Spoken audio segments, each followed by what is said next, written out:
Yo guys, what's up? I'm Sam from Frequency Quest, and you're probably some stranger I don't know watching this on Facebook or YouTube, but I assume you produce music, so I'm going to show you something cool that you can do in Ableton, and what that is that you can take any sound and turn it into a lead.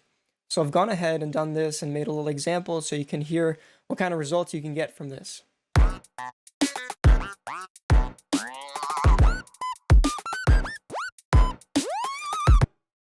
So you can get some pretty weird, wacky, unique sounds, and these originated from audio. So they have a little bit of a natural texture that you may not even be able to get out of a synth. And what I mean by that is with audio, since I'm using a sampler, whenever it plays the sample at a different pitch, it moves the whole spectrum. So let's take a look.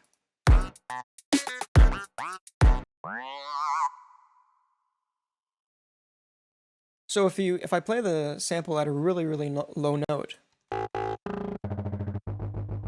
you can see that the higher spectrum gets cut off, and that wouldn't happen with a synth or like a digital wave. Well, not digital, but if it's coming from a synth, because I assume this is all digital. But as soon as I pitch it to a higher note, then all those higher frequencies come back in. So that gives it a cool little like frequency tracking. But anyways, I'll just get right into how this works. So I'm gonna go ahead and record a little clip of my voice, and I'll use that sample to make the lead out of. So here's the clip, and I'll throw that into a simpler. And simpler is Ableton's simple sampler, and it's really powerful actually. So the fastest way to throw it in a simpler is just drag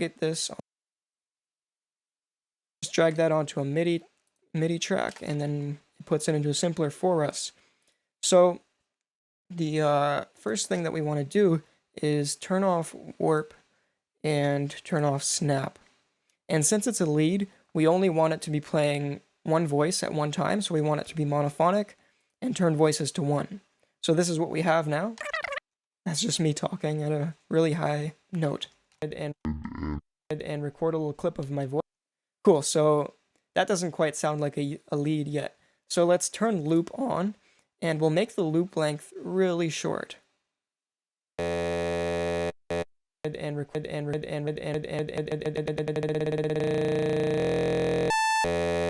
you see what happened there? Because I'm looping it very quickly, it's taking this small section right here, and this is acting as a waveform right now. Just like you would see in an operator. Let's take a look real quick. And it uses that waveform, and that's what generates that note. So in operator, we see this right here. This is the waveform. We can change that to a saw. But how this works right in here is it's just taking this small loop and playing it really quickly. So that can give us a cool result, because maybe this waveform would be really hard to achieve in operator using FM synthesis and whatnot. And this is just a natural waveform from my voice. Now I can even use this start percentage to scroll through the sample, and it's going to change the formants of this little waveform. And if we take a look at that on an EQ, we can actually visualize that.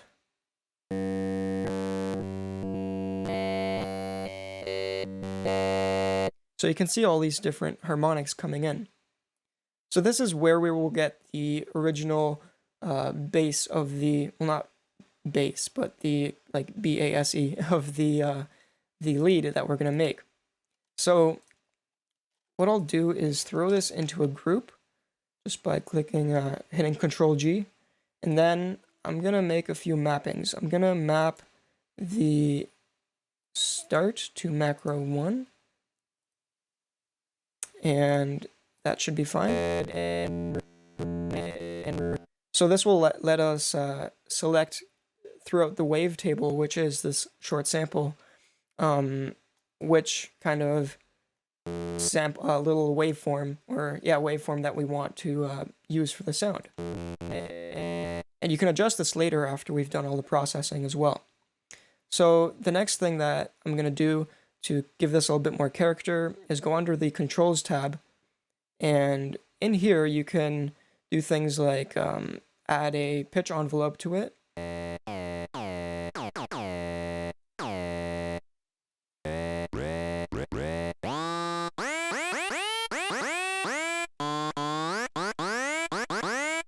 And you can control the glide time right over here.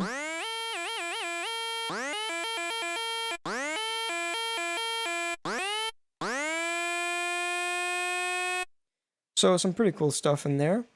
And you can even add some vibrato to it with this LFO section.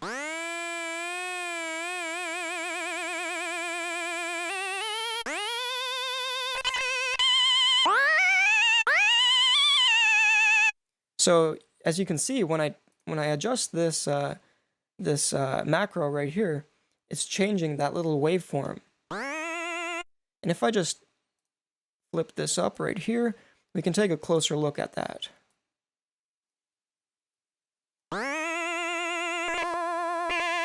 And we can even visualize this in an oscilloscope. Oh, I'll just throw this into the group.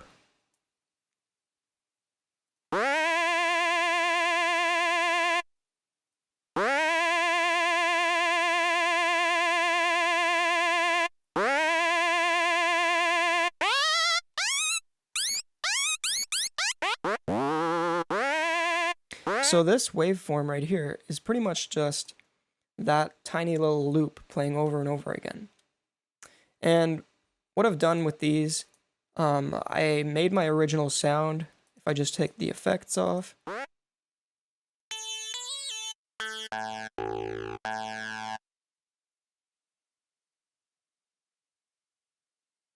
And then I just added some post-processing to it with some amp. Oh.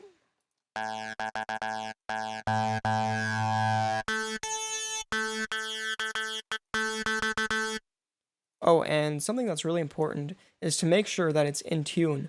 So you can just add, grab Ableton's tuner, and if we take a look, oh, I gotta turn it on. So this is a little bit flat. So I can use the detune right here and just raise that up a bit.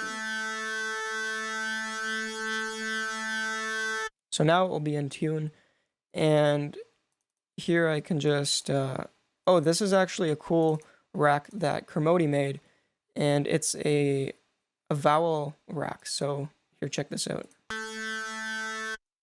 Oh.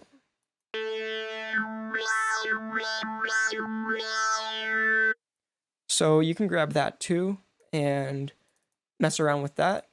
And then just lastly, some EQ. And that's pretty much all I did to make that sound. And you can get a lot of really cool results out of this. Now let's take a look at what the original sample was that I used.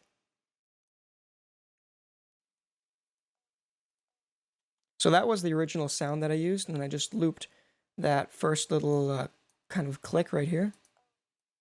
And I noticed that when I scroll through this one, it doesn't sound too great.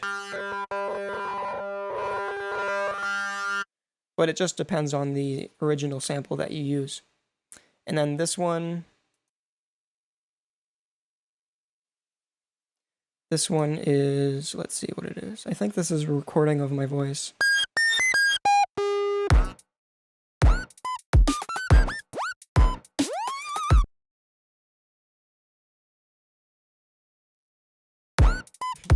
Yeah, so I just made some vowel sound with my voice right here. Oi. And then I just threw that into the simpler and made a very, very, very small little loop for the waveform. And you can also use this fade percentage right here, and it will crossfade the beginning and the end and prevent any clicking that might happen if it starts if it doesn't start on a zero crossing. And then again, just some amp tuner and then this vowel rack, and you can get really creative with it. That's pretty much all you have to do to make some pretty cool, unique sounds. And I hope you guys enjoyed this. If you have any questions, feel free to ask me. I'm Sam from Frequency Quest. Peace out.